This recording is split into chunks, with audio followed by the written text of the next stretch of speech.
Hello mga kayanggaw! Kumusta? Welcome sa Dear Esperanza. Yo, At narito tayo para sabihin ang isa na namang maswerte nating Kayanggaw of the Day. ang kayanggaw for today po natin ay si Noreen Trinidad. Hello po Miss Pinky and Sir Jake and Miss Sharon. Medyo mahaba to.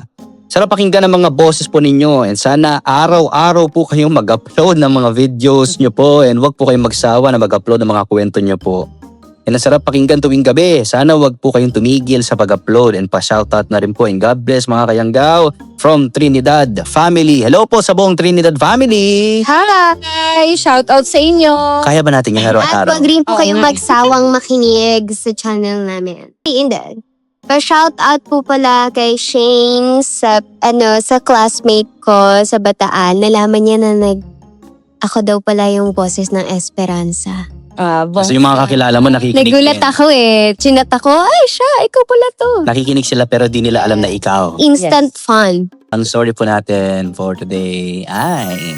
Pinamagatang, dalagang nagpanggap na madre sa simbahan ng mga aswang.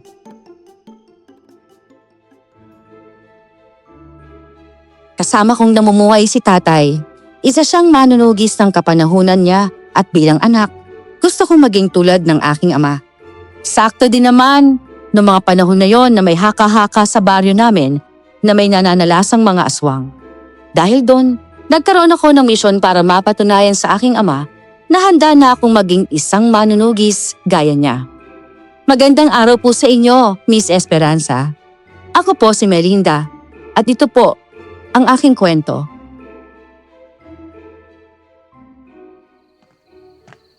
Oh, tay.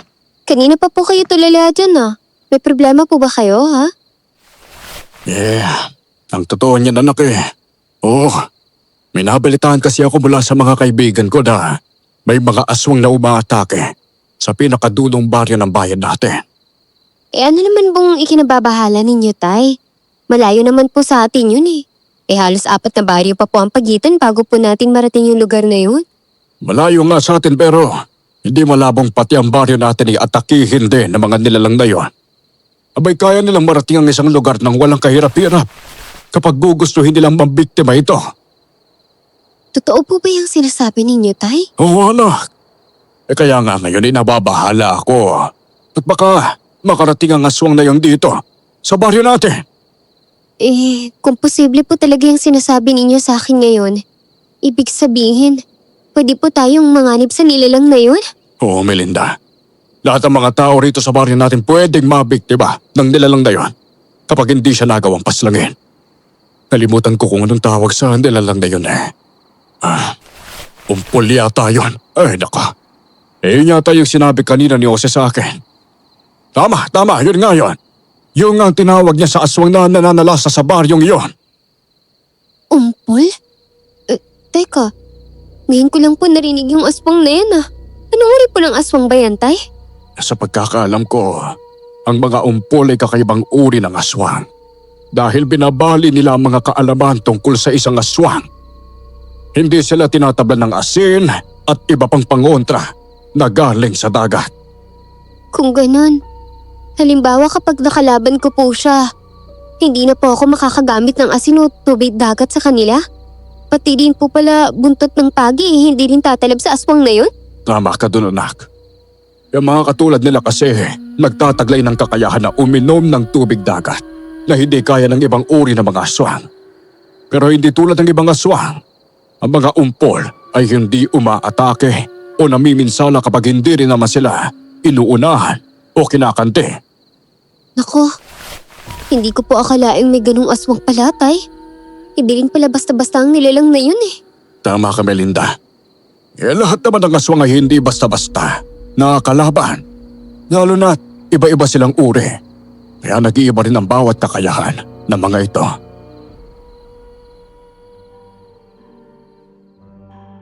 Napatango na lang ako nung sa sinabi ni tatay dahil sa nalaman ko mula sa kanya. Nakaramdam na rin ako ng pagkakabahala. Ilang sandali pa kaming natahimik noon. Pinagmamasdan ko lang ang aking ama. Lalo na sa mga oras na yon ay bakas pa rin ang pagkabahala sa kanyang muka.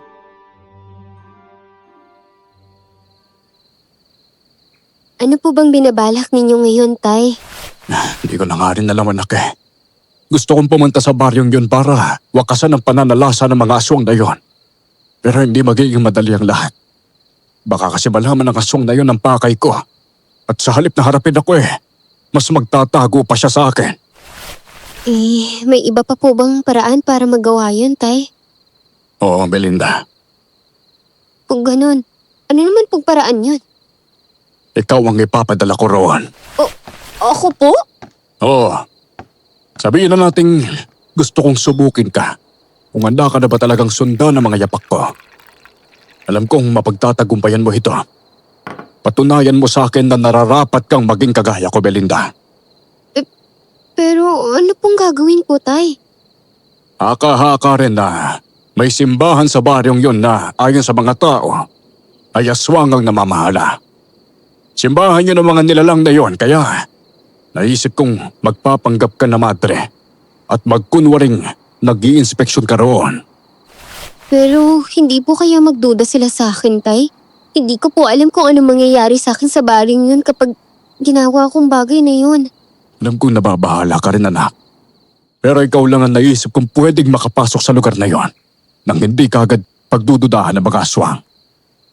Kapag nagpanggap kang madre at pumasok ka sa simbahan nila mapag-aaralan mo kung anong nangyayari sa baryong yon.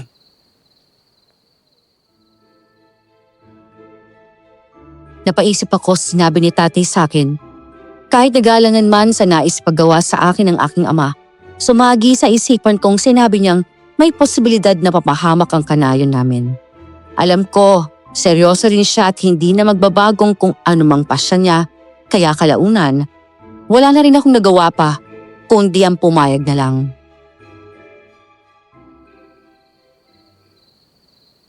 Sige po, Tay. Kung yan po ang gusto ninyong gawin ko, susubukan ko pong mapagtagumpayan ang pagsubok ninyo. At alang-alang po sa kaligtasan ng mga kabaryo natin, lalakasan ko po ang loob ko. Mabuti naman kung ganon. Maraming salamat sa pagpayag mo. Alam kong makakaya mo na mapagtagumpayan itong Belinda. Mag-iingat ka lang habang nandoon ka ha. Huwag kang ganong magtiwala sa mga taong nakakasalamuha mo sa baryong iyon. Apo, Tay. Sisiguraduhin ko po sa inyo na may malalaman po ko sa baryong yun. Kung sakali man po na tama kayo na, umpulang nananalasa ron, at sila po ang namamahala ng simbahan, hindi na rin po ako magdadalawang isip na puksain sila. Sige anak, naniniwala ako sa kakayahan mo. Alam kong naituro ko ang lahat ng alam ko sa iyo simula pa nang magpasya kang matutong makipaglaban. Hindi ko po kayo bibiguin, Tay. Pangako po yun. Aalis po akong ligtas at buo rito sa baryo. At babalik din po akong ganun.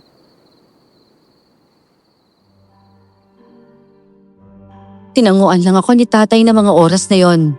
At na sumunod na araw, agad naming inasikaso ang mga kakailanganin ko sa aking misyon. Nang maging maayos ng lahat, hindi na ako nag-aksaya pa ng panahon.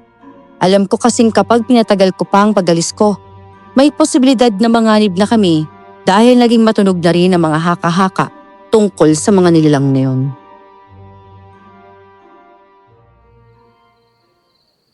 Ingatan mo sarili mo sa baryong yun, Melinda. Dahil ang sinabi ko sa iyo noon, huwag kang magtitiwala kagad sa mga taong makakasalamuha mo sa lugar na yon ha. Opo, Tay. Huwag niyo po akong alalahanin. Kaya ko po ang sarili ko. Mag-iingat po kayo rito habang wala ako ha. Huwag kang mabahala sa akin. Ituon mo lang ang buong atensyon mo sa misyong mong ito, anak. Huwag mo akong iisipin. Opo, Tay. Kung ganun po, aalis na po ako.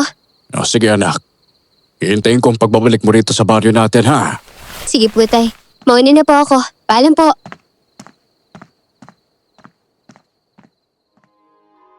Nagsimula na ako maglakad palayo kay tatay na noon ay kumakaway lang sa akin. Hindi ko na siya nilingon pa at patuloy lang ako sa paglalakad. Tinahak kong daan patungo sa baryong tinutukoy ni tatay. Dahil may kalayuan din yon, inaabot ako ng ilang oras nang marating ko ang lugar na yon. At nang naandun na nga ako, wala akong nakakasalubong ng mga tao. Kaya tinuntun ko na lang kung saan ang kanilang simbahan. Hanggang sa di kalayuan, may natanaw akong 2 taong naglalakad kaya mabilis ko silang nilapitan. Napansin marahil niya ang suot kong pangmadre, kaya napatingin sila sa akin.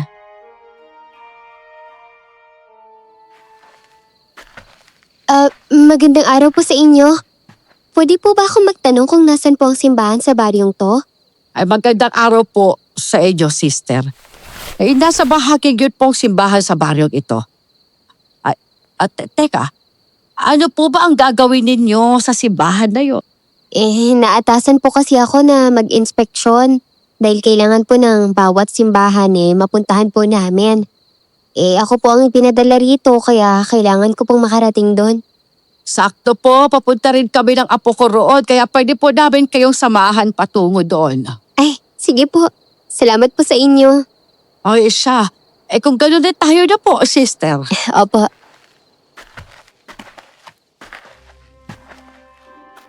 Nagsimula na nga kaming tatlong maglakad noon patungo sa simbahang hinahanap ko. Habang naglalakad, nagpakilala naman ako sa maglola at ganon din naman ang mga ito sa akin. Napansin ko pang parang hindi maapakali matandang babae kaya nagtaka ako. At dahil doon, hindi ko na napigilan ang sarili ko. Tinanong ko siya kung ayos lang ba siya o hindi.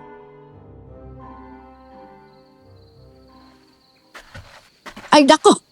Ayos lang ako, Sister Melinda. Huwag po ninyo akong alalahanin. Mukha po kasing balisa kayo May problema po ba kayo? Pwede niyo naman pong sabihin sa akin sakaling meron nga po. Huwag po kayong mag-alala. Mapagkakatiwalaan naman po ako Ay, wala naman pong problema, sister. Huwag na lang po ninyo akong pansinin. Malapit na rin naman po tayo sa pupuntahan natin. Ayun na po, natatanaw ko ng simbahan. Oo nga po, no? Nandyan po kaya si Kapitan Ernesto la?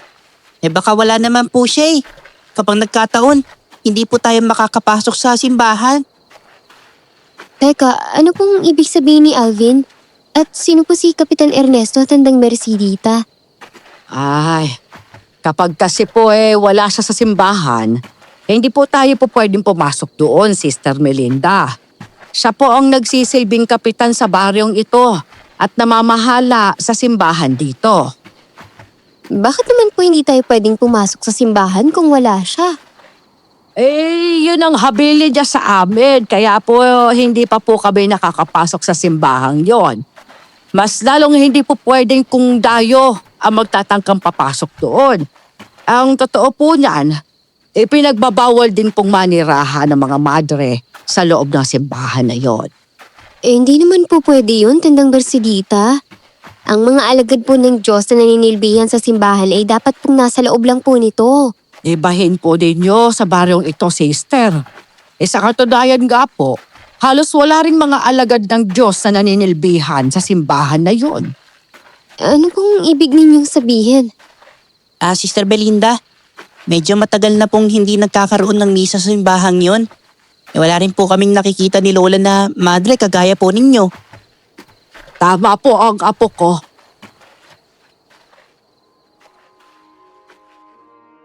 Hindi ako makapaniwala sa mga narinig ko mula sa maglola.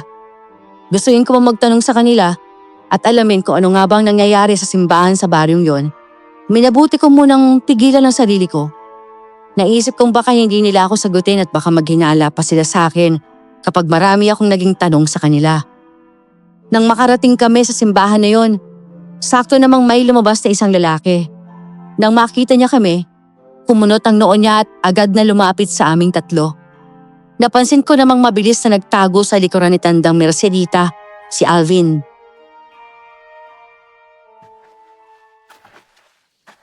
Magandang araw sa inyong tatlo. Tandang Mercedita. Sino po yung kasama ninyong madre? Ay magandang araw, Kapitan Ernesto. Siya si Sister Melinda. Ipayadala po siya rito sa baryo natin para mag-inspection po ng simbahan. Saktong papunta rin po kami rito kaya isinama na namin siya ni Alvin. Magandang araw po sa inyo, Kapitan. Ayos lang po na pumasok ako sa simbahan para tingnan kung maayos lang po ito. Hindi na siguro kailangan pa, Sister Melinda. Para sabihin ko po sa inyo maayos po ang simbahan namin dito. Wala po kaming problema at nasisigurado ko po yun sa inyo. Pero hindi lang naman po yun ang gusto kong alamin sana, Kapitan Ernesto.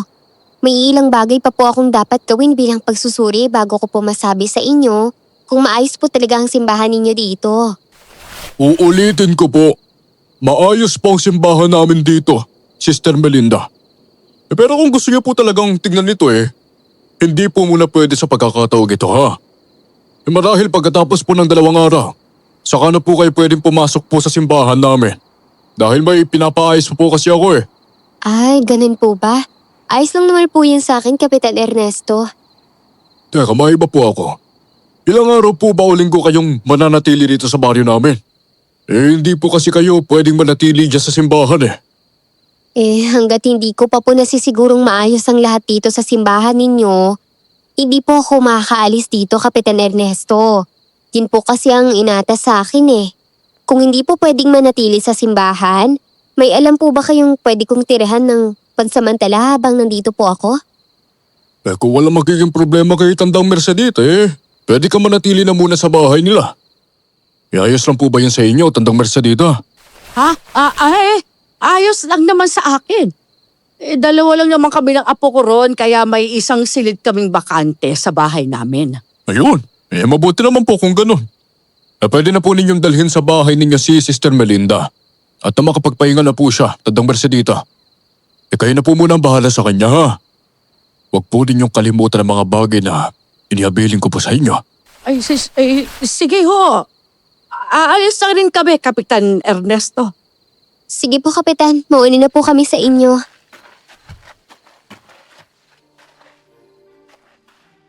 Sumunod na ako kina Tandang Mercedita at Alvin nang mauna sila maglakad sa akin. Napalingon pa ako kay Kapitan Ernesto at nakita kong parang nagmamadali siyang pumasok sa simbahan. Hinayaan ko na muna kahit nagdududa na rin talaga ako sa mga kilos niya. Nang makarating kami sa bahay ni Tandang Mercedita na hindi rin naman pala kalayuan sa simbahan, agad nila akong dinala sa silid na tutuluyan ko. Hinayaan din nila ako na makapag-ayos sa mga gamit ko. At nang matapos naman ako sa pag-aayos ng mga damit ko, nagpa siya akong lapitan ang maglola.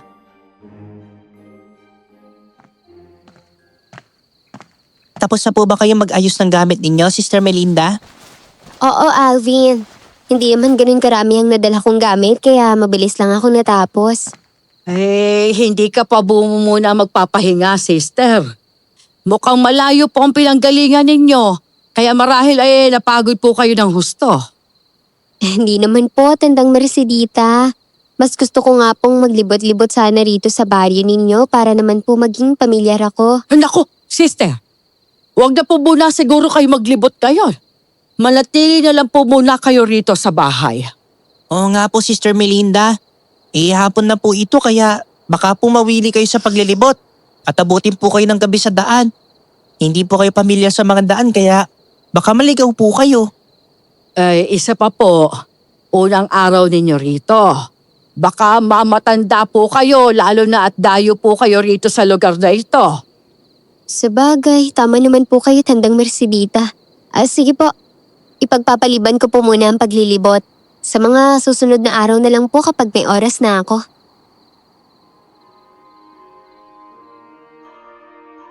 Tinanguan lang ako ni Tandang Mercedita pero napansin kong parang may gusto siyang sabihin sa akin.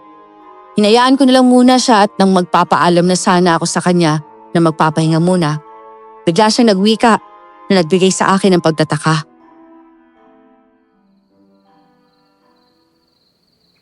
Hindi ko po alam kung dapat ko bang sabihin ito sa inyo, Sister Melinda. Pero hindi ko rin naman kayang itago pa sa inyo, lalo na at baka manganib kayo habang naandito kayo sa baryo na ito. Sigurado po ba kayong sasabihin ninyo kay Sister Melinda tungkol sa bagay na yun? Baka po kasi mabahala siya at matakot kapag nalaman niya ang tungkol dun Mas makabubuti na rin sigurong malaman niya, Alvin. Para naman maprotektahan din niya ang sarili niya kung sakali. Hindi naman natin siya pababayaan. Mas mabuti na mapaghandaan na rin niya. Ano po bang gusto niyong sabihin sa akin, Tandang Mercedita? Mas mainam na lang pong malaman kong tungkol doon para naman po hindi rin ako magiging pabigat sa inyo sakaling may hindi inaasahang mangyayari habang nandito po ako sa baryo ninyo. Tama ka. Ang totoo kasi niya, nababahala kami ni Alvin sa iyo. Lalo na at na-tiyempo rin sa pagpunta mo rito na may kababalagahang nangyayari sa baryong ito at maging sa mga pagkaratig namin. Ano po pong ibig niyo sabihin, Tandang Mercedita? Mukhang maayos naman po rito sa baryo ninyo. Yun lang akala ninyo, Sister Melinda. Pero may mga aswang pong nananalasa sa lugar na ito. At maging sa mga kalapit baryo namin. Marami na pong napastang ang mga nilalang na yun. Kaya kailangan pong maging maingat tayo sa kanila. Gabi-gabi po ba silang nananalasa rito sa baryo ninyo?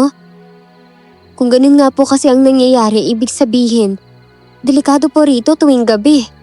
Hindi naman po gabi-gabi nagpupunta rito mga aswang na yon, sister. Pero hindi po yun dahilan para makampante po tayo.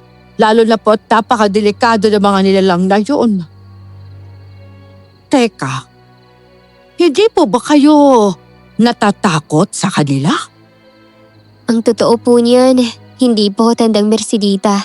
Marami na rin naman na po akong naririnig na kwento tungkol sa mga nilalang na yun eh. Kung ganun, may nakaengkwentro na po kayong mga aswang? Wala pa naman, Alvin. At kung tatanungin po rin sa akin kung matatakot ako kapag may nakita akong ganung nilalang, hindi pa rin ang isasagot ko. Lalo na't alam kong hindi ako pababayaan ng Diyos sakali mang may makaharap akong aswang. Oo nga po pala, no? Yaya niyo po, sister. Dahil kasama po ninyo kami ni Lola Mercedita. Wala pong mangyayaring masama sa inyo dahil po protektahan namin kayo habang nandito kayo sa baryo namin. Salamat naman kung ganun, Alvin. Basta ang maipapayo ko lang po sa inyo, Sister Melinda. Huwag kayong masyado makikihalubelo sa ibang mga tao rito. Kahit pa kay Kapitan Ernesto. Iwasan na lang po ninyo na magtiwala sa kanila. Bakit naman po? Ay wala naman. Mas mabuti na pong napaghahandaan ninyo ang lahat ng mga bagay. Ang hiling ko lang din na sana sa lalong madaling panahon, matapos po ninyo kung anong mga kailangan ninyong gawin sa baryo na ito para hindi na po ninyo maengkwentro pang umpol.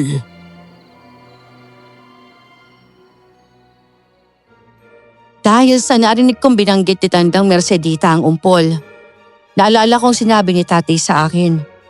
Noon, napagtanto ko na tama nga siya na ang nilalang na yon ang nananalasa sa baryong yon at maging sa iba pa. Napansin naman ni Tandang Mercedita na natahimik ako at bahagyang napatulala. Kaya tinanong niya ako kung ayos lang ba ako na agad ko rin namang tinanguan. Nagkunwari naman akong nagkukuryoso sa aswang na yon kaya't napatanong ako sa kanya.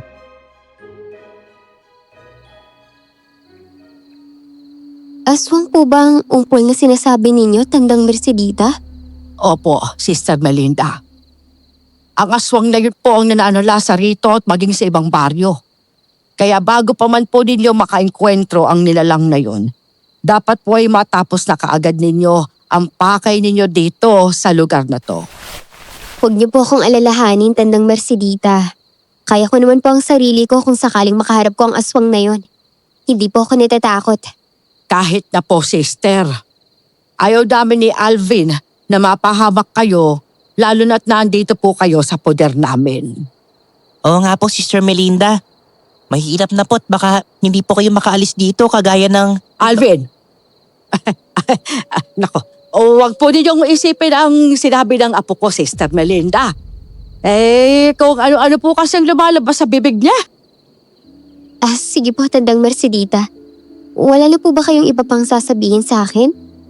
Bala ko na lang po sanang magpahinga dahil hindi naman po ako makapaglilibot ngayong araw. Ay, wala na po, sister. Sige po ha, magpahinga na po muna kayo. Matulog kayo at gigisingin na lang namin kayo. Sige po, maiwan ko na po kayo.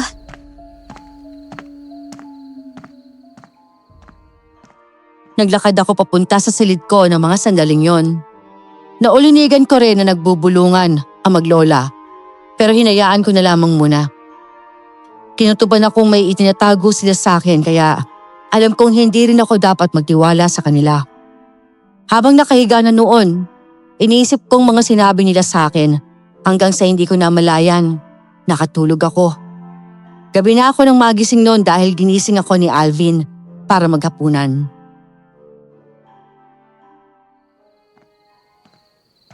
Maupo na kayo rito, Sister Melinda. kumain po kayo na mabuti, ha? Sige po, Tandang Mercedita. Mukhang masarap po ang niluto niyong ulam ngayong gabi Ay nako, tama po kayo Sister Melinda. Kahit gulay lang po ang ulam natin ngayon, masarap po yan. Lalo na po si Lola po yung nagluto. Nako! Ikaw talagang bata ka. Ang hilig mo talagang mambola sa akin. Hindi po ako nambobola, Lola. Totoo po kaya sinasabi ko. Masarap naman po talaga kayo magluto kahit anong ulam po Oo na, Apo. Basta damihan mo kain mo ngayon. Opo, La. Sister, kumuha na po kayo ng pagkain ninyo. Opo, Tandang Mercedita.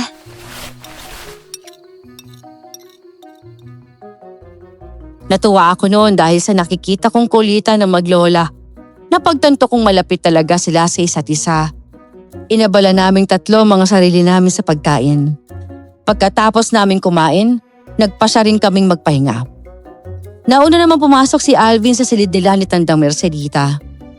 Papasok na rin sana ako noon sa kwarto ko pero kinausap pa ako ng matandang babae.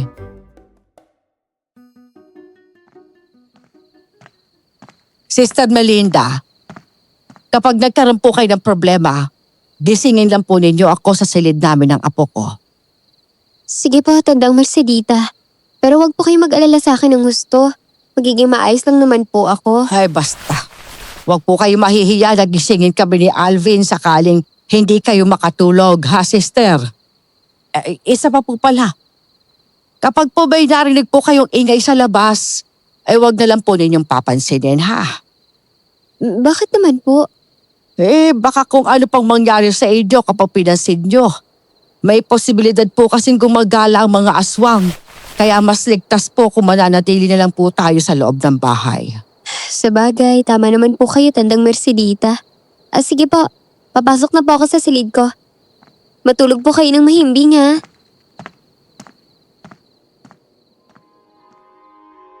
Tinanguan lang ako ni Tandang Mercedita kaya naglakad na ako patungo sa silid ko. Hindi na ako lumingon pa sa kanya. Hindi pa ako nakakaramdam ng antok ng mga oras na yon kaya nahiga lang muna ako at nagmuni-muni. Sa di inaasahan, nakarinig ako ng mabibilis na pagyabag sa labas ng bahay kaya sinilip ko yun. May natanaw naman akong tumatakbo sa hindi kalayuan pero hindi ko alam kung ano o sino. At nang mawala ng ingay, natulog na ako at sa kabutihang palad, nahimbing na hanggang umaga. Nang magising nga ako, naabutan kong nagkakape ang maglola.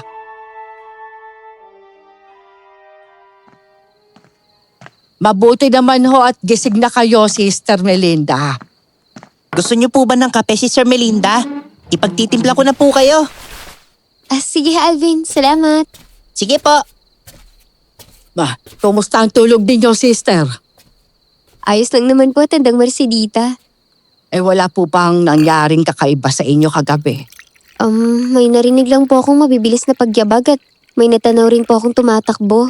Pero hindi ko po ganong naaninag Nako, panigurado hong aswang yon. Baka nasa paligid lang natin kagabi ang mga nilalang na yon. Iyon rin po ang naisip ko. Pero wala naman po kayong dapat na ipag-ala.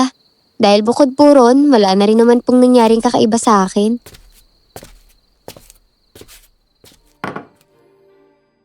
Hindi na umimik si Tandang Mercedita. Sakto namang nakabalik na si Alvin at dala na ang kapeng tinimpla niya para sa akin. Nagpasalamat naman ako sa kanya at ininom ko yon.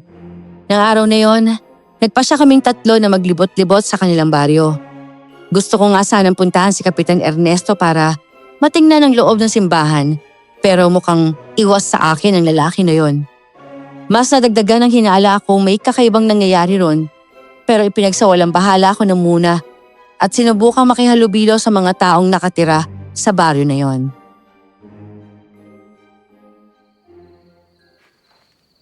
Pagpasensyahan nyo na po ang mga tao rito sa baryo namin, Sister Melinda. Marahil ay nahihiya lang po sila sa inyo. Kaya hindi ganun ang reaksyon nila nang makita kayo. Naku, wala po yun, Tandang Mercedita. Ang mahalaga po sa akin nakilala ko kahit ang iilan sa mga kabaryo ninyo. Kaya lang po, nagtataka ako bakit parang iwas po talaga sila sa akin. At bakit ganun na lang po sila kung makatitig sa akin. Minsan lang po kasing magkaroon ng mga taong pumupunta rito sa baryong ito.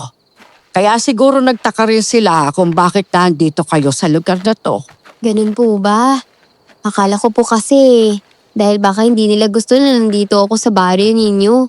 Para po kasing kakaiba ang kilos nila eh. Hindi naman sa ganon, sister. Huwag na lang po ninyo silang pasinin. Susubukan po natin sa mga susunod na araw kung pwede na po kayong pumasok sa simbahan ng sa gayon hindi na po kayo magtagal sa baryong ito. Sige po, Tandang Mercedita. Sana nga po ay pumayag kaagad si Kapitan Ernesto. Kakausapin ko siya sakaling makita ko siya.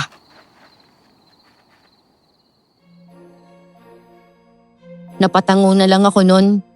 Hindi ko alam pero malakas ang hinala kung may tinatagong maglola sa akin.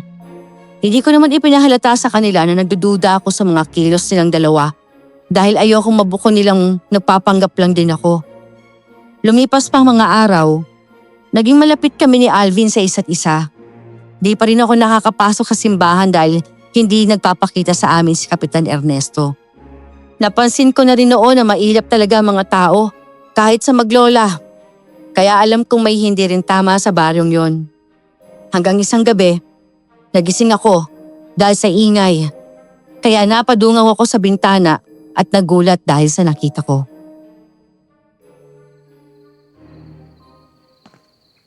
Teka, mga tao yan sa buong baryong to ah. Bakit kaya nakauba sila at parang wala sila sa sarili nila? Sinasabi ko na nga po eh. Gising na po kayo, Sister Melinda. Nagising kasi ako dahil sa ingay na nasa labas eh. Alvin, nakita ko mga kabaryo ninyo. Nakaubad sila at parang wala na sa sarili nila. Ano ba nangyayari sa kanila at saan sila pupunta ah? Minsan, may nangyayari po talagang ganon sa mga kabaryo namin, Sister Melinda. Pero wag po kayo mag-alala. Hanggang hindi po kayo nangingialam sa kanila, wala rin naman po silang gagawing hindi maganda sa inyo. Anong ibig mo sabihin, Alvin? Wag na lang po kayo mangialam sa kanila. Para manatili po kayong ligtas, Sister. Kung ano man pong nakita ninyo ngayong gabi, wag nyo na lang din pong isipin pa. Alam kong may kakaiba sa baryong to simula nang dumating ako rito, Alvin. Sinubukan kong huwag pansinin. Pero dahil sa mga nakikita ko sa mga tao at lalo na ngayong gabi, hindi ko na palalampasin ang pagkakataon na malaman kung anong nangyayari rito. Kung ayaw mong sabihin sa akin, ako mismo ang gagawa ng paraan para alamin ang lahat. Naku, wag niyo pong itutuloy kung ano man pong binabalak ninyo, Sister. Hindi niyo po alam kung anong pangarap ang pwede ninyong kaharapin kung sakali pong mangyalam po kayo sa kanila. Pwes, hindi ako natatakot. Mas mahalaga sa akin na malaman kung ano ang nagaganap sa lugar na to at maging sa mga taong yon. Maiwan na kita, Alvin. Teka po, Sister Melinda, bumalik po kayo.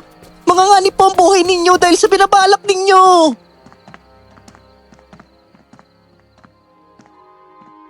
Sinundan ako noon ni Alvin at hinayaan ko na lang siya. Pinipigilan niya akong lumabas ng bahay nila pero hindi ko siya pinakinggan. Nang makalabas na nga ako, naisip kong sundan ang mga taong yon. Wala namang nagawa ang bata, kundi ang samahan ako at paulit-ulit niyang sinasabi sa akin na mga nganib ang buhay namin kapag nahuli kami ng mga taong yon.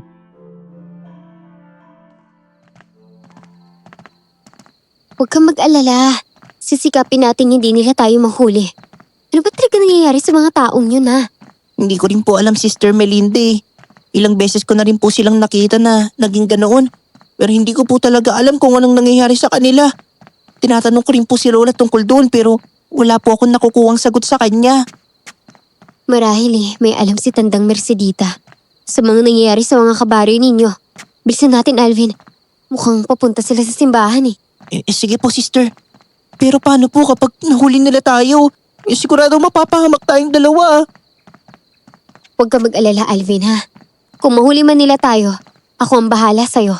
Kapag naalangan tayo, lalabanan ko sila.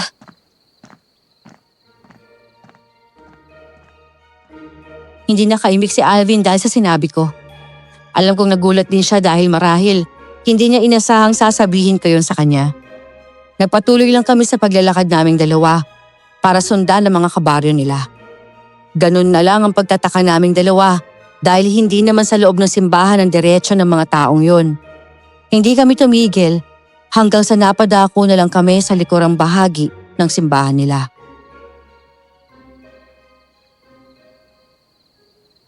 Napahinto na po sa bahaging yun ng mga tao, Sister Melinda. Oo nga, Alvin. Nakapagtataka kung anong ginagawa nila ron eh.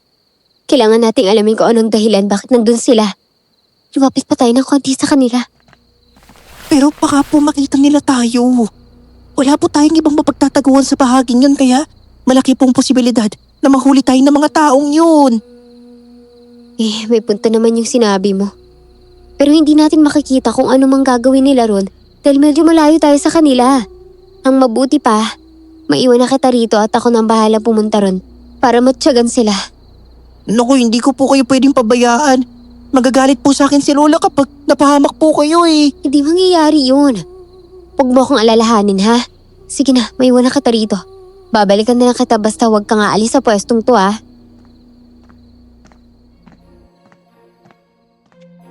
Hindi ko na hinintay pang tugon ni Alvin. Umalis na rin ako. Naganap ako na magpapagpwestuhan ko malapit sa mga taong nandoon.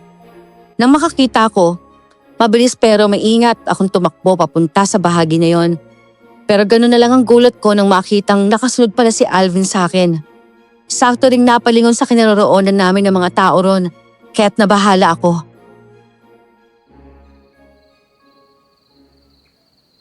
Sister Melinda, nakatingin po sila sa atin. Tingnan niyo po, mukhang galit po sila. Hindi maganda to, Alvin. Tumakbo ka na paalis dito. Ako nang bahala sa kanila. Sige na. Hindi ko lang po gagawin yun. Hindi ko po kayo iiwan dito. Wala akong isipin. Susunod naman ako sa iyo eh. Takbo ka habang hindi pa sila gumagalaw para lapitan tayo. Sumama na po kasi kayo sa akin. Umalis na po tayo dito. Tara na po, Sister Melinda. Umuwi na po tayo sa bahay. Baka hinahanap na rin po tayo ni Lola Mercedite. Hinawakan ni Alvin ang kamay ko noon at hinila ako paalis doon. Wala na rin akong nagawa pa kung di ang magpatianod sa kanya. Napalingon pa ako sa mga kabaryo nilang nandoon. Pero nagtaka ako dahil hindi man lang sila umaalis doon para sundan kami o anuman. Nanatili sila ron na parang may hinihintay habang matalim ang mga tingin sa aming dalawa. Binilisan namin ni Alvin ang pagtakbo hanggang sa nakarating kami sa bahay nila.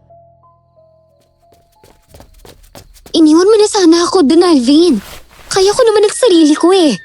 Hindi naman siguro ako sasaktan ng mga kabaryo ninyo lalo na't wala rin naman sila sa sarili nila. Yun na nga pong mas delikado, Sister Melinda. Wala po sila sa sarili nila. Kaya may posibilidad pong masaktan nila kayo. Pero nakapagtataka lang talaga dahil kahit nakita nila tayo, hindi man lang nila tayo hinabol o nilapitan. Ano ba talaga nangyayari sa mga taong yan ha? Hindi ko po talaga alam eh. Ngayon lang din po kasi talaga ako nakasaksi ng ganun. Dahil sumama po ako sa inyo. Mabuti na rin po yun dahil hindi tayo napahamak sa kanila at nakauwi tayo ng ligtas dito. May kakaiba na talaga akong kutob sa mga taong yan at sa baryong to eh. Kailangan malaman ko na kung anong mangyayari rito sa lalong madaling panahon. Magpahinga na po tayo, Sister Melinda. Mabuti na lang at hindi nagising si Lola Mercedita. Sige po, papasok na po ako sa silid namin at matutulog ah.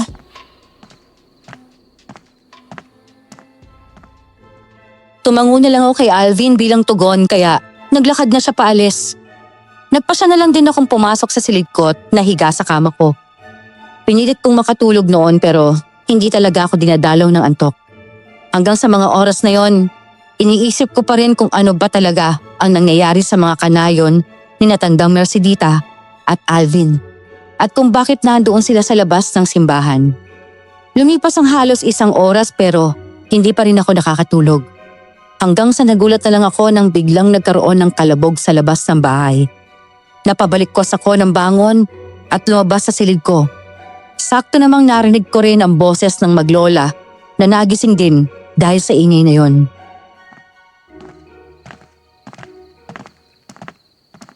Ano po kayang ingay na yan, Tandang Mercedita? Hindi ko rin po alam Sister Melinda. Pero mukhang kinukutuban ako na hindi maganda. Ano po kung ibig niyo sabihin? Hindi ko alam pero parang may umaaligid sa labas ng bahay natin. Nababahala ako dahil baka may mga aswang at silang dahilan bakit bigla na lang nagkaroon ng malalakas na pagkalabog. Hindi pa maganda to. Kailangan po nating magmatsyag at baka magulat po tayong tama ang hinala ninyo. Mas mabuti pa ngang yun ang gawin natin, sister. Ay, teka, may kukunin lang ako. Babalik din ako kaagad kaya manatili lang kayo rito. Sige po.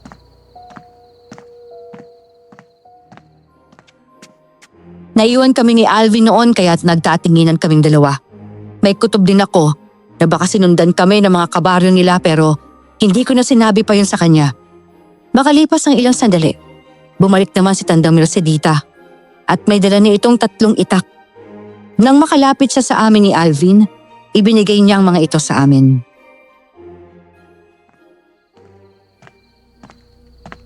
Marunong naman kayo siguro gumamit ng itak, Sister Melinda. Baka mapalaban tayo sa mga aswang, kaya kailangan natin gumamit ng patalim. Opo, Tandang Mercedita. Kaya ko pong gamitin yan at lumaban sa mga nilalang na yun. Mabuti naman kung ganon. Sa pagkakataong ito, kapag napasabak tayo sa labanan, kailangan nating ipagtanggol ang mga sarili natin. Huwag kayong mag-alala dahil hindi ko rin kayo pababayaan.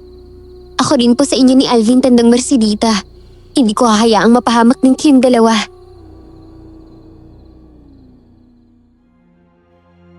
Napansin kong nagtaka si Tandang Mercedita sa sinabi kong yon. Tipong nagdududa na rin marahil siya sa akin pero hindi lang niya masabi. Naging handa na lang kaming 3 noon sa mga susunod na mangyayari hanggang sa nakarinig kami ng mga pagyabag sa labas ng bahay nila. Sisilip pa sana kami sa bintana nila pero biglang kumalabog ang pinto ng kanilang bahay. Napaatras kami ng bahagya dahil ilang beses na nangyari yun. Nang tumahimik ang paligid, nagpa siya kaming buksan ng pinto at ikinagulantang namin ang nakita naming 3. Hindi maganda ito. Lumayo tayo sa aswang na yan at baka bigla niya tayong sunggaban.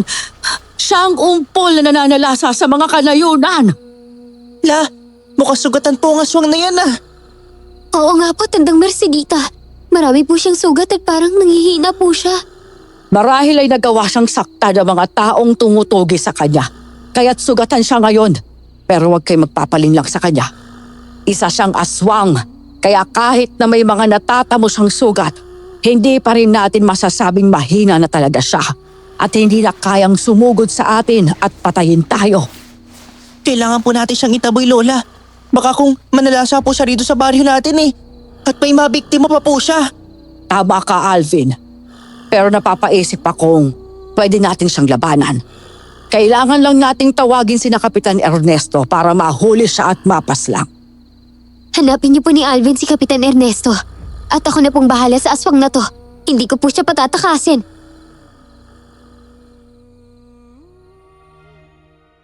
Napatingin sa akin si Tandang Mercedita. Nagdalawang isip naman siya pero kalaunan ay pumayag na rin. Alis na nga sanang maglola pero bago pa man sila makalayo, nagkaroon ng mga mabibilis na mga pagyabag. May natanaw rin kaming may mga papalapit sa aming kinaroroonan kaya nabahala kaming 3. Napaangil naman ang umpol at naging alerto kaya naging handa na rin kami sa susunod na mangyayari noon. Ilang sandali pa, may nagsidatingan na at pinaligiran nila kami.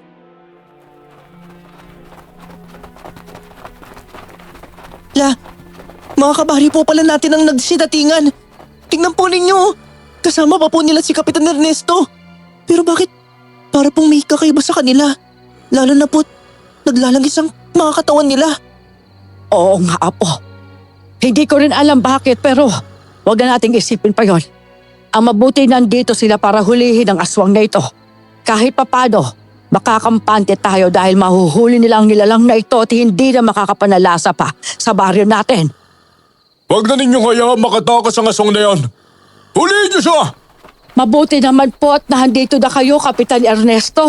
Huwag na po ninyong pakakawalan ng aswang na yan. Huwag na po kayo manghialam dito, Tandang Mercedita. Ang mabuti pa'y pumasok na kayo sa bahay ninyo. At kami na po ang bahala sa aswang na ito. Sige, Kapitan. Alvin, Sister Melinda, tayo na't pumasok na tayo sa bahay. Hayaan na natin sina Kapitan Ernesto sa nilalang na yan.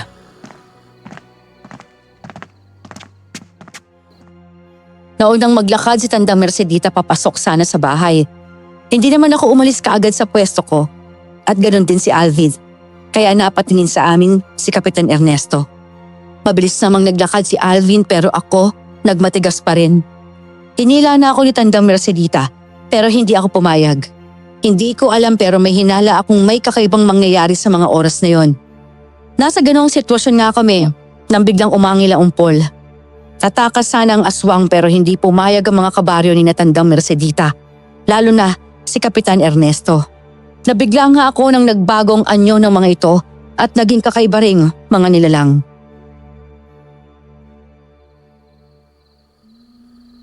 Sinasabi ko na bang may ibang nagaganap dito eh. Hindi nga ako nagkamali sa hinala kong may tinatago rin kayong pagkatao, Kapitan Ernesto. Kaya siguro nakita namin ni Alvin kanina na nakaubad ng mga tao sa body ninyo at nasa likod sila ng simbahan. Tama nga ang sinabi nilang nakita nila kayo kanina ni Alvin. Pero pasalamat kayo dahil hindi nila kayo hinabol at pinaslang kayong hindi kayo inutos sa kanila. Sister Melinda, tayo na't pumasok na tayo sa bahay at baka mapahamak tayo kapag nanatili tayo rito sa labas. Sundin mo na si Tandang Mercedita. Hindi kayang pakay namin dito kung hindi ang aswang na ito. Mga kasama, tayo na't huliin ang umpol na yan!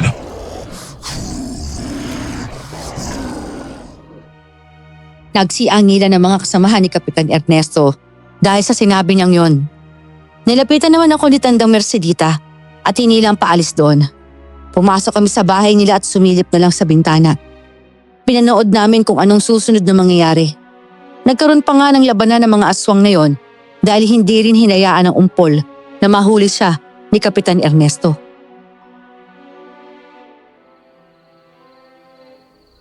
Mukhang mahihirapan po ang mga kabaryo niyong aswang na huliin ng umpol na yon, Tandang Mercedita. Lumalaban din po ang nilalang na yun sa kanila kahit sugatan siya. Oo nga pula. May posibilidad po kayang sina Kapitan Ernesto at ang mga kabaryo natin ang nananakit sa aswang na yun. Kaya sugatan po siya la. Hindi imposible ang iniisip mo, Apo. Tama ka nga. Mukhang mahihirapan sila dahil nakikipaglaban din sa kanilang nilalang na yon.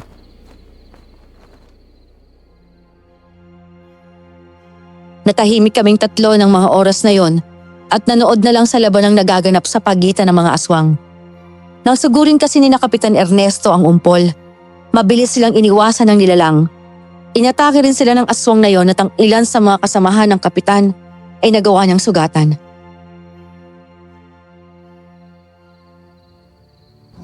Huwag kayong titigil hanggat hindi ninyo nahuli ang aswang na yan! Kailangan natin siyang mapaslang para mapanatili ang kawisan ng bayog to!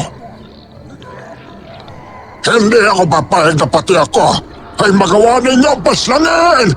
Hindi ko pa naipag-iigante ang mga kasama ko, kaya hindi ko kayo hayaang mahuli at mapaslang ako! Matapos sabihin niyo ng umpol, sinugod niya ang mga kasamahan ni Kapitan Ernesto. Lumaban naman ang mga ito sa nilalang pero mukhang hindi sapat ang kakayahan nila kapag isa-isa silang nakikipaglaban sa umpol. Nagagawa kasi silang hulihin ang nilalang at ibalibag. Sa kanya mabilis na binabali ang leeg ng mga kalaban niya. Nagalit naman si Kapitan Ernesto dahil sa ginagawa ng umpol sa mga kasama niya kaya sabay-sabay nilang sinugod ang aswang. Ngayon, tignan natin kung makakapalag ka pa sa amin kapag sabay ka na namin sinugod. Mahuhuli ka namin at sisiguraduhin namin mamamatay ka rin. Gagawin ko lahat para hindi magyari yan. Kayo ang uubusin ko dahil dapat ninyong pagbayaran ang ginawa ninyong pambibigtama! Nanatili lang kaming nanonood sa kanila noon habang pinapakinggan ang mga sinasabi nila. Hindi ko maipaliwanag pero dahil sa sinabi ng umpol, naghinala ako kina Kapitan Ernesto at sa mga kasamahan niya. Nang magsimula ulit ang pakikipaglaban nila sa umpol, hindi namin inalis ang tingin namin sa kanila. Ganun na lang ang pagkamangha ko nang magawa pang iwasan ng umpol ang mga nakakalaban niya. May napaslang pa siyang 2 sa mga kasamahan ng kapitan. Ayaw mo talaga magbatalo ah! Pwes, hindi ka namin titigilan! Ganon din sa inyo! Marahil ito na rin ang pagkakataon na para wakasan din kayong lahat!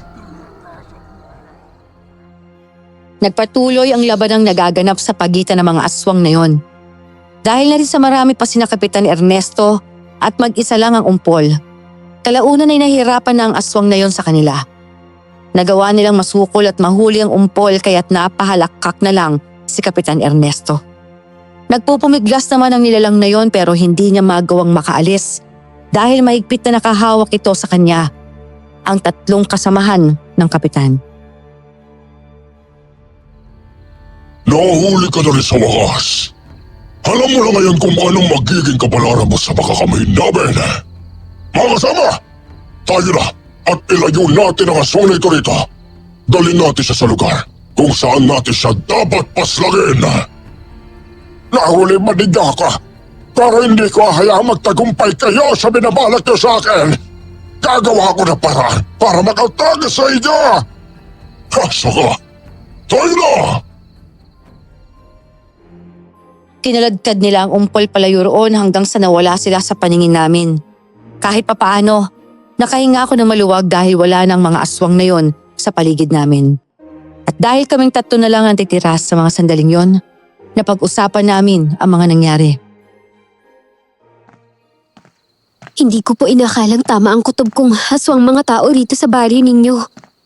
Hindi kaya kayong dalawa aswang din katulad nila? Nagkakabali kayo sa iniisip ninyo, Sister Melinda. Hindi kami mga aswang ni Alvin.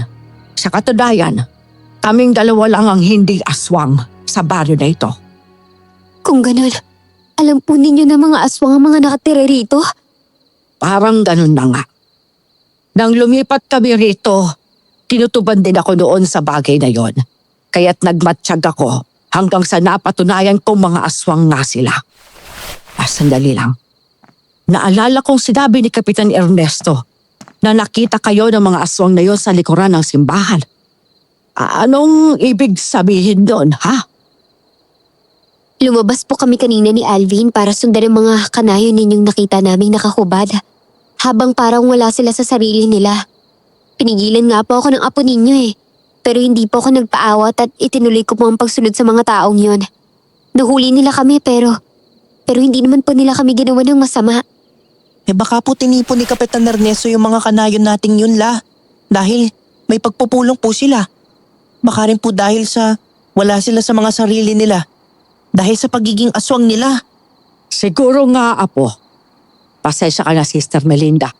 Dahil hindi ko kaagad sinabi sa inyong lahat na ito. Nabahala kasi ako na kapag malaman ninyo, natakot kayo at hindi ninyo maituloy kung anong mang misyon ninyo sa lugar na ito. Huwag na po nating isipin pa yon, Tandang Mercedita. Ang mahalaga alam ko na po ngayon ang totoo. Hindi pa rin po ako aalis dito hanggat hindi ko nalalaman kung ano ang nangyayari sa simbahan ninyo at bakit ayaw akong papasukin Kapitan Ernesto doon. Maging ako ay nagtataka na rin sa bagay na yon. Ang totoo niyan, hindi pa kami nakakapasok ni Alvin sa simbahang yon dahil pinagbabawalan kami ni Kapitan Ernesto. Ang tanging nakakapasok lang doon ay ang mga tao rito sa baryong ito na mga aswang na nasasakupan niya. Kaya nga po, aalamin ko ang lahat ng nangyayari rito.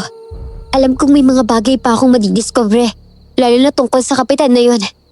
Alvin, kaya ba binalaan mo ko kanina dahil alam mong aswang ang mga kabaryo ninyo? Hindi po, Sister Melinda. Sinabi lang po sa akin ni Lola na balaan kayo kapag may gagawin man po kayo. Na alam kong ikakapahamak po ninyo Pero wala po akong alam sa lahat ng to. Dahil hindi po sinabi sa akin ni Lola.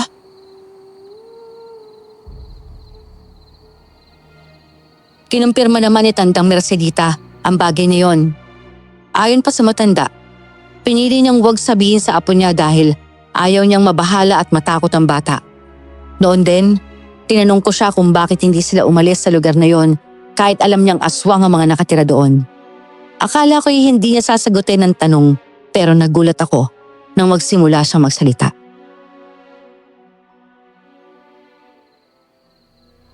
Umaasa kasi akong babalikan kami ng ama ni Alvin sa lugar na ito.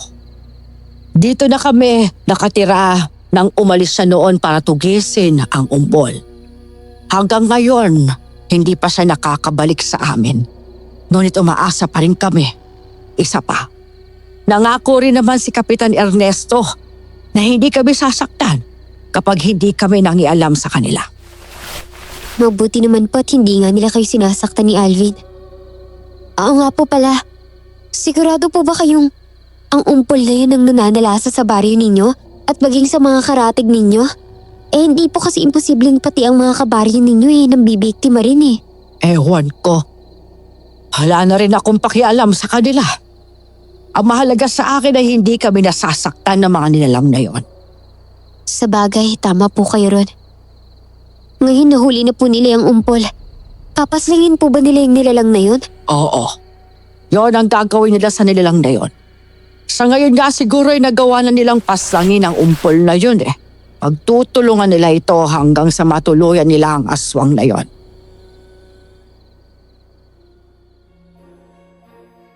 Napatango na lang ako sa sinabi ni Tandang Mercedita. Nakaramdam pa nga ako ng awa sa umpol sa hindi ko malamang dahilan.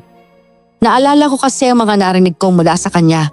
Kaya naisip kong baka may ginawa si na Kapitan Ernesto sa aswang na yon. Kaya ito sumugod at nakipaglaban sa kanila. Nasa ganoong sitwasyon kami nang hindi namin inaasahan nang may narinig kaming malakas na pag-angil. Nagkatinginan kami ni Natandang Mercedita at Alvin at agad na napasilip sa bintana. La, hindi kaya patuloy na nakikipaglaban kina Kapitan Ernesto yung umpol na yun? Baka hindi pa po nila napapaslang ang aswang na yun eh. Ewan ko, Apo. Kailangan nating puntahan sila at alamin kung anong nangyayari. Dalhin ninyo mga itak. Tayo na. Puntahan na natin ang kinaroroonan nila. Marahil ay hindi pa nga sila nakakalayo ng husto. Sige po, Lola Mercedita. Sister Melinda, tayo na po.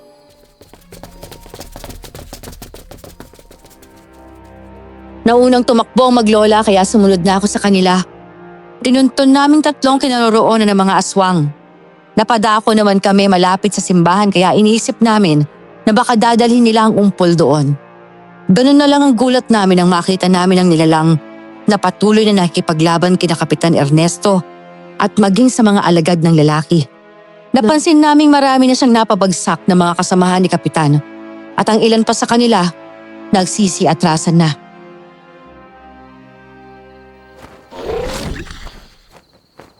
Mukhang may ipinaglalaban din pa ang umpol na yan, Tandang Mercedita. Maaalangan pa yata si na Kapitan Ernesto sa kanya. Gayong unti-unti niyang nababawasan ng mga alagad ng kapitan. Tama ka nga, Sister Melinda. Kapag naalangan sila at sugurin tayo ng umpol, makikipaglaban ako sa kanya. Hindi ko po kayo hayaang mag-islang na makipaglaban. Sasamahan ko po kayo kapag nangyari po yun. Dahil napansin namin ang tensyon sa pagitan ng mga aswang na yon, nagpasya na muna kami ni Natandang Mercedita at Alvin na maghanap ng matataguan namin na malapit sa kanila. Saktong may nakita kami kung saan maririnig at matatanaw namin sila. Kaya doon kami pumuesto. Sakto namang nakarating kami ron. Nagpatuloy ang pakikipaglaban ng umpol sa mga kabaryo ng maglola. Siguraduhin niyo hindi na kayo matatakasan ng aswang na yan kapag nagawa niyo sa mahuli. Isa lang ang kalaban pero mukhang hirap pa kayong paslangin yan. Iyan ay dahil alam naman ninyo, mas malakas ako kung ikukumpara sa inyo. Mga karaniwang aswang lang kayo na iniisip na malalakas dahil magkakasama. Huwag mong maliitin ang kakayahan namin bilang mga aswang. Kung may hina kami, sana hindi namin napaslang ang mga kauri mo. Dahil sa sinabi ni Kapitan Ernesto, nagalit ang umpol at mabilis niyang sinugod ang mga alagad ng kapitan na aatake sa kanya. Namangha kami dahil mas mabilis ang kilos niya kung ikukumpara sa mga kasamahan ng lalaki. Kaya nagagawa niyang masugatan ang mga nakalaban niya. Ang ilan sa kanila ay napapaslang niya, pero ang iba, nakakatamo ng malalalim na sugat mula sa kanyang pag-atake.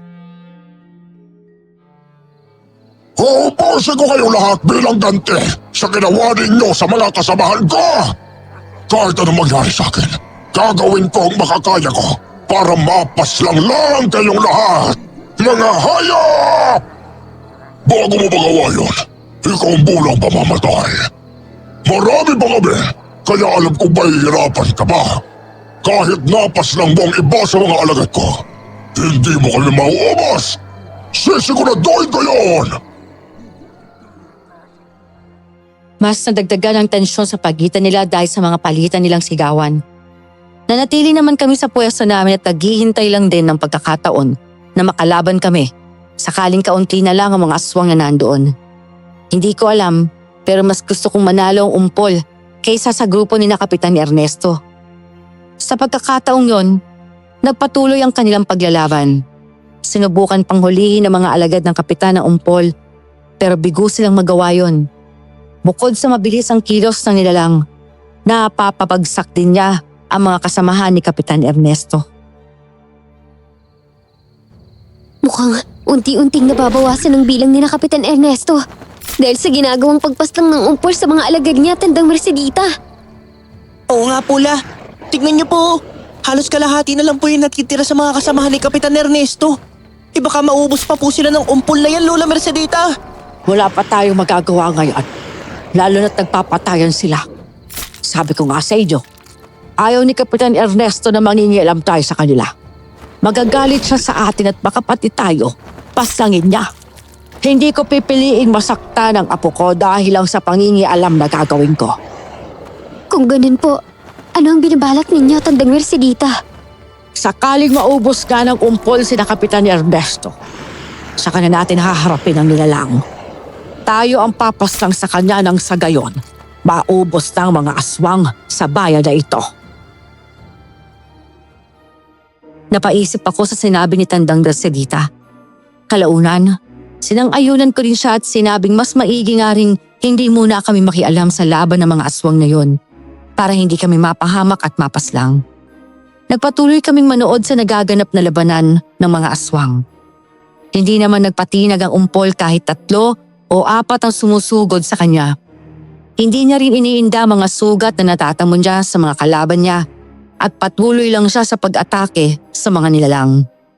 Kalaunan, ganun na lang ang galit ni Kapitan Ernesto nang magawang paslangin ng umpol ang mga alagad niya at halos 6 na lang ang natitira. Kahit magsabay-sabay pa kayo sumugod sa akin, hindi na ninyo ako mahuhuli pa. Kaunti na lang ang bilang ninyo. Kaya sigurado ako magagawa ko na kayang puksain. Kung iniisip mong magiging madali lang ang lahat sa iyo, dahil kakaunti lang kami, pues, nagkakamali ka.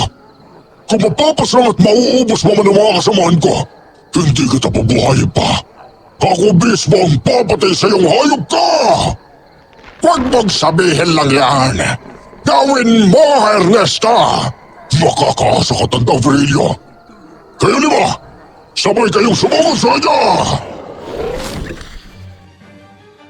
Umangil lang ang mga aswang na yon at walang ano-ano. Sinugod nila ang umpol. Pero dahil napansin nilang galit na rin ang aswang at alam nilang papaslangin lang din sila, hindi nila itinuloy ang kanilang pag-atake. Napaatras sila kaya't napahinto na rin ang umpol sa kanyang pagsugod. Napahalakhak pang aswang na yon nang magalit si Kapitan Ernesto dahil sa ginawa ng kanyang mga kasamahan.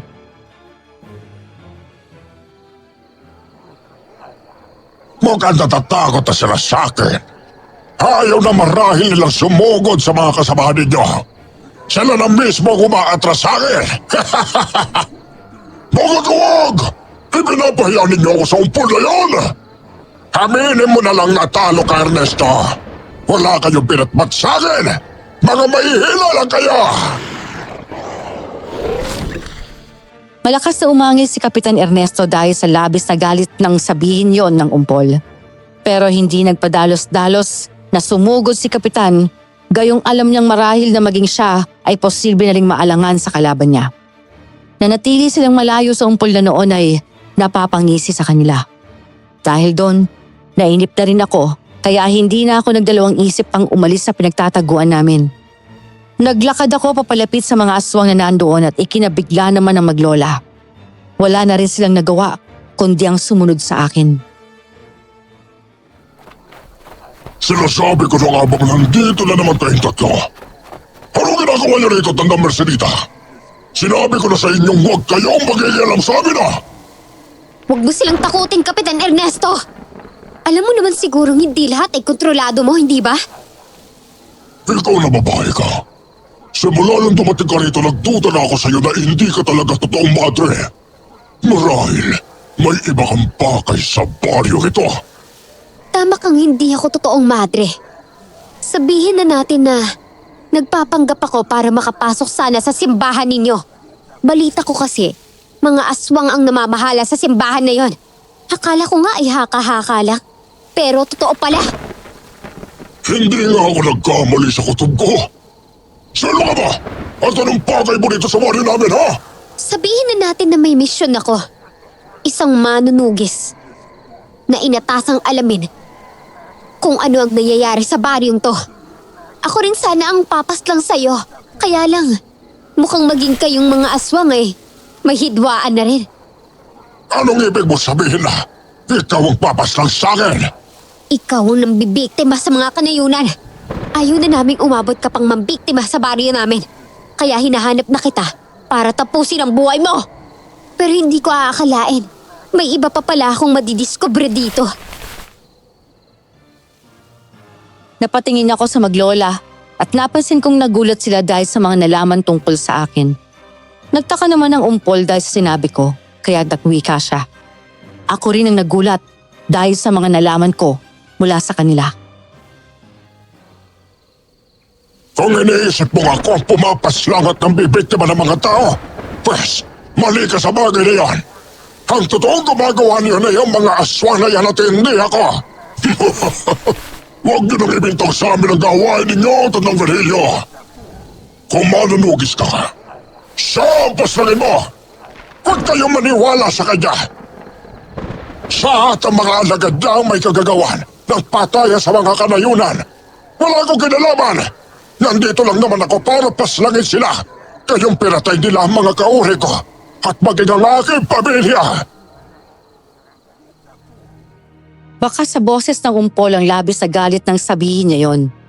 Napatingin ako kay Kapitan Ernesto at nakita kong napangisi siya. Marahil inakala niyang naniniwala ako sa kanya at magiging kakampi nila ako. Dahil sa kuryosidad, hindi na rin ako nakapagpigil at napatanong na rin ako sa umpol. Kung hindi ikaw ang nagbibiktima sa mga kanayunan, bakit ka nandito sa baryong to, ha? Yon ay dahil gusto ko paslagin at puksain ang mga aswang na nakatira rito. Bukod sa ipag-iiganti ko ang ginawa nila sa mga kauri pamilya ko, nais ko ring wakasan ang kasamaan nila dahil sila ang nambibiktima ng mga inosenteng tao. Tumahimik na kayo, Tata Virgilio. Huwag kayong magsisinungaling para lang pagtakpan ng mga kasalanan ninyo. Napakuyom ako ng palad dahil sa sinabi ni Kapitan Ernesto. Sa pagkakataong yon, alam kong isa lang ang dapat kong pastangin sa kanila. At yun ay ang tunay na nambibiktima sa mga kanayunan. Noon din, hindi na nakapagpigil si Tandang Mercedita. Napatanong na rin siya kay Mang Ernesto. Ano nga bang talagang dahilan bakit hindi mo kami pinapapasok sa simbahan, ha? Kapitan Ernesto? Hindi naman kayo ang nagmamayari ng simbahan kung hindi kami. Isa pa, kung ano man ang gagawin namin doon, wala na kayong pakialam pa. Kaya siguro pinaslang ninyo ang mga madre at pare na napadpad dito noon. Huwag mong itanggi yun dahil nakita kong ginagawa ninyo yon. Napalingon ako sa matandang babae dahil sa sinabi niya na yon. Kinumpirma nga ni Kapitan Ernesto na ginawa nga nila yon sa kadahilanang hindi nila gustong may iba pang pumapasok sa simbahan nila. Sinabi rin sa akin ni Tandang Mercedita na una pa lang, duda rin siyang nagpapanggap ako. Gayong matagal na rin walang mga madre at pari ang napapadpad sa baryo nila dahil sa mga kwentong aswang. Siguro nga ay panahon na rin para hindi na kami magpanggap pa. Bawal ang mga tao sa simbahan dahil sa lugar na yon, dinadala namin ang aming nabibiktima. Pinapaslang at inaalay sa kinikilala naming Panginoon. Hayop kayo! Kayo ang dapat paslangin at hindi ang umpol na to! At papaslangin din namin kayo, maging ang aswang na yan para wala nang sagabal pa sa amin. Maging kayo lang ang bumuot ng Mercedita. Papatay namin kayo dahil sa paghingi alam ninyo sa amin. Kung gano'n, hindi namin kayo aatrasan. Lalaban kami sa inyo! Umangil sina Kapitan Ernesto, maging ang mga natira niyang mga alagad. Napaangil na rin ang umpol at mabilis na sinunggaba ng mga aswang na aatake sa amin. Wala na rin kami nagawa pa noon ni Tandang Mercedita, kundi ang makipagtulungan sa umpol na labanan ng mga aswang na yun. Sinugod nila kami, kaya buong tapang namin silang hinarap. Alvin! Lumayo ka na muna rito! Kami nang bahala sa mga aswang na to! Sige na! Opo, Ate Melinda! Lumaban tayo hanggang sa makakaya natin, Iha. Alam na natin kung sinong totoong kalaban, kaya madali lang sa atin na paslangin sila. Tinanguan ko na lang si Tandang Mercedita ng mga sandaling yon. 2 aswang na nakakalaban ko noon at isa naman sa kanya. 2 rin ang naging katunggali ng umpol kaya inabala muna namin ang mga sarili namin sa pakikipaglaban sa kanila. Medyo nahirapan lang ako noon dahil mabibilis ang kilos sa mga kalaban ko. Pero hanggang tumatagal, nagagawa ko na rin naman silang sabayan at naging madali sa akin ang sugatan sila. Kapag namatay ka, Tandang Virgilio, sisiguraduhin kung mapupunta sa akin ang kapangyarihan mo. Ako ang magbabalo ng mutya ng pagiging aswang mo at mas magiging malakas ako! Yun palang pakay mo kung bakit gusto mo akong mapaslang! Pwes, ihanda mo na lang ang sarili mong mabigo, Ernesto. Ikaw ang matatapos sa gabing ito! Patuloy lang kami sa pakikipaglaban namin noon. Walang gusto magpatalo sa bawat pag-atake ng mga aswang sa amin. Sinasalubong namin sila. Nakikipagtagisan kami sa kanila hanggang sa nagawa naming pabagsakin ang ilan sa kanila. Isa na lang ang natitirang kalaban ko noon at napas lang naman ni Tandang Mercedita ang katunggali niya. Tulungan na kita sa kalaban mo, Melinda! Sige po, Tandang Mercedita. Hindi na rin naman po magtatagal ang mga nilalang na to. Lalo na at nagawa ko na rin po silang sugatan.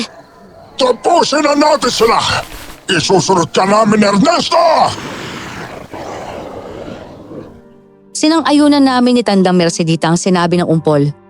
Pinagtulungan namin ng matandang babae, ang kalaban naming 2, hanggang sa napas lang namin ang nilalang.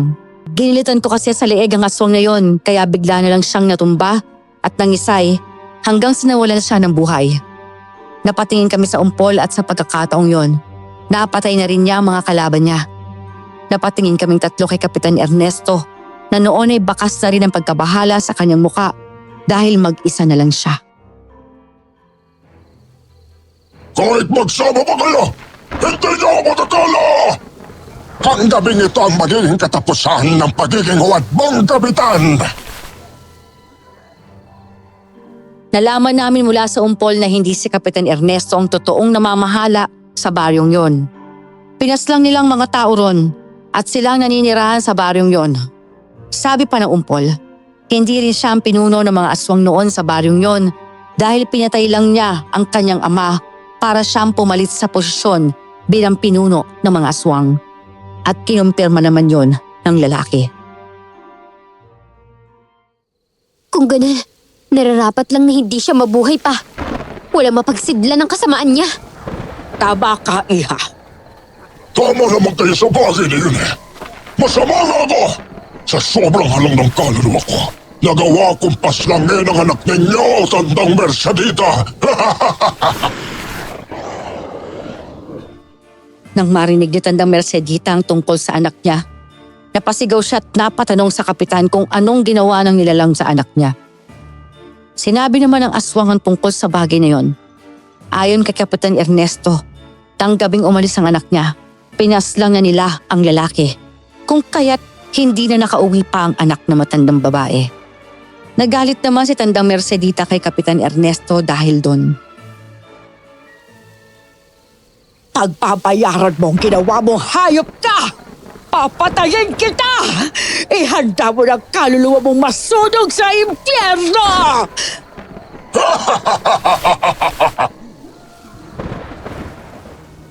Dahil sa labis na galit nun, hindi na kami nagdalawang isip na sugurin ang aswang. Sabay kaming tatlo ni Natandang Mercedita at maging ng umpol. Kaya wala na rin nagawa si Kapitan Ernesto kung hindi labanan kami. Dahil tatlo kami, nahirapan siya sa amin. Ang bagay sa mga tulad mo ay pinuputulan ng leeg at sinusunog! Yun po ang gagawin natin sa kanya, Tandang Mercedita. Huwag kayong mag-alala. Kapag nasugatan ko siya, pwede na ninyo siyang tuluyan. Ipag-iiganti natin ang bawat inosenteng tao at aswang na pinaslang ng hayop na yan! Sumang-ayon kami sa sinabi ni Tandang Virgilio. Sinugod namin si Kapitan Ernesto at hindi namin siya tinigilan hanggang sa nagawa namin siyang masugatan. Aatake sana kami ulit sa kanya pero mabilis siyang tumakbo palayo. At dahil buo na ang pasya naming patayin siya, hinabol namin siya. Mabilis na tumakbo si Tandang Virgilio para habulin siya at nang mahuli siya ng umpol, ibinalibag siya ng nilalang dahilan para tumilapo ng huwad na kapitan. Nilapitan namin siya ni Tandang Mercedita at pinaibabawan. Ngayon, hindi na kayo makakatakas pa sa kamatayan. Magiging katulad din kayo ng mga nasasakupan ninyo. Magkikita-kita kayo sa impyerno! Paslangin na ninyo ako kung ano ang gusto ninyo. Sige, huwag kayong magintuwag. Tapusin na ninyo ang lalaki niyan. Ngayon na! Gawin na natin, Melinda! Ah! Salitan kami ni Tandang Mercedita sa pagtaga sa leeg ni Kapitan Ernesto. Hindi namin siya tinigilan hanggang sa humiwalay na nga ang ulo niya sa kanyang katawan. Pinigilan lang kami noon ng umpol kaya't natigil kami sa ginagawa namin sa kanya. Inakala naming aalis na ang umpol pero hindi pa pala. Kung gusto niyo ako paslagin, hindi ako lalabas sa inyo. Wala akong dahilan para gawin yon. Lalo na't hindi naman ikaw ang nambibiktima sa mga tao. Ikaw man yung punteriya ko sana dito sa lugar na to. Pero matapos kong malaman ng tungkol sa'yo at sa mga aswang na to, sa tingin ko, hindi ko na kailangan paslangin ka. Napatay na natin ang tunay na nambibiktima sa mga kanayunan. Kaya sapat na sa akin yun. Kung aayahan ninyo ako mabuhay, wala kayong magiging problema sa akin. Aalis ako sa lugar na to at kailanman ay hindi na babalik pa. Mas mainam ngang yon ang gawin mo. Iha, ang mabuti pa'y puntahan na natin ang simbahan. Ito na ang pagkakataon para tingnan kung anong nasa loob nun. Sige po, Tandang Mercedita. Alvin, sumama ka na. Tayo na.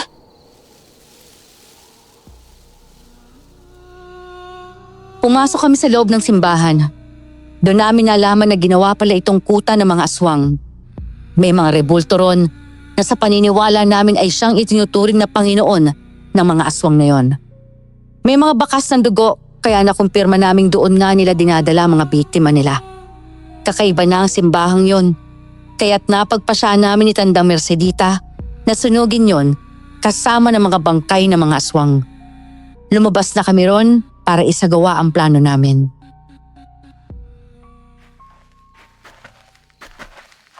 Akala ko ay umalis ka na.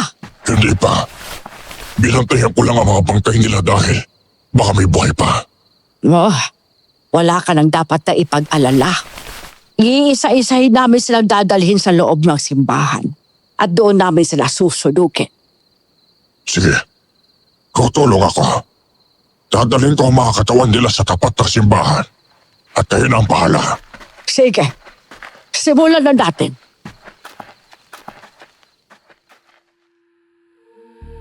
Tinulungan kami ng umpol sa padala ng bangkay ng mga aswang sa simbahan. Naging madali naman sa amin ang lahat hanggang sa natapos kami. Hindi na kami nagdalawang isip noon na sunugin ang mga bangkay nila at maging ang simbahang yon. Pagkatapos namin gawin yon, umalis na kami ron.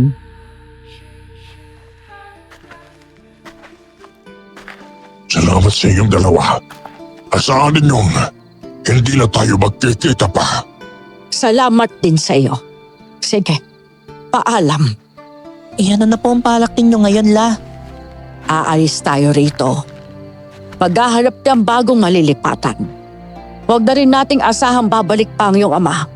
dahil pinaslang na siya ng mga aswang na yon. Sige po, La. Kayo po bahala. Pwede po kayong sumama sa baryo namin. Doon, makakapagsimula po kayong muli. Sige, Iha. Pasensya ka na at umabot pa tayo sa ganito. Kung una pa lang ay sinabi ko na sa iyo ang alam ko na tungkol sa mga aswang na yon. Wala sana tayo rito. Wala po yun, Tandang Mercedita. Pasensya na rin po kayo kung naglihim po ako sa inyo ng tunay kong pagkatao. Yun lang po ang naisip naming paraan ng tatay para magawa kong manmanan ng baryong to eh. Kapag po kasi nalaman nilang manunugis ako, siguro po pinaslang na nila ako. Huwag na nating isipin pa ang tungkol doon. Ang mahalaga ay wala ng mga aswang na yon. May tanong lang po ako sa inyo. Nang pigilan po ba ninyo si Alvin noon? Ang sasabihin po ba sana niya sa akin ay tungkol sa mga madre at pare na pinaslang ng mga aswang na yon? Oo, Iha. Pasensya ka na. Hindi ko rin kasi gustong malaman mo ang tungkol doon. Dahil baka isipin mong ikaw ang susunod na papaslangin ng mga aswang na yon. Hindi ko naman hahayaan yon sakaling mangyari nga. Ayos lang po. Ngayon po ay klaro na po sa akin ang lahat. Makakauwi na po ako at alam kong matutuwa si tatay sa ibabalita ko sa kanya. Salamat po sa naging tulong ninyo sa akin ni Alvin, Tandang Mercedita.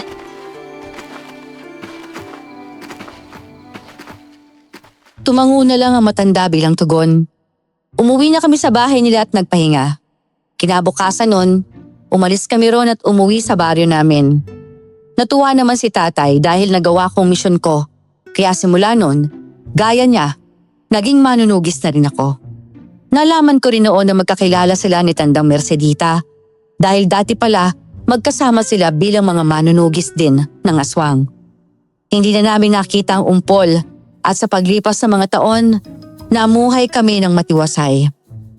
Kalaunan, parehong namatay sina tatay at Tandang Mercedita. Naiwan sa akin si Alvin kaya akong nag-alaga sa kanya. Ngayon, may sarili na siyang pamilya gaya ko at masayang namumuhay kasama sila. Hanggang dito na lamang po. Maraming salamat.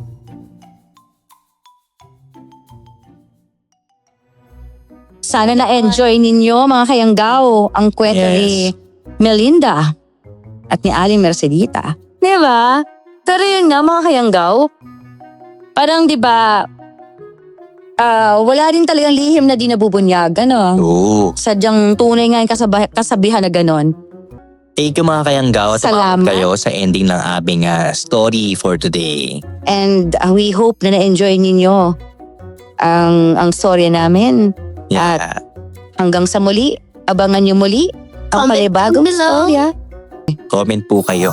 Okay. Thank you very much Salamat. po mga kayanggaw. Bye-bye! Bye! Bye!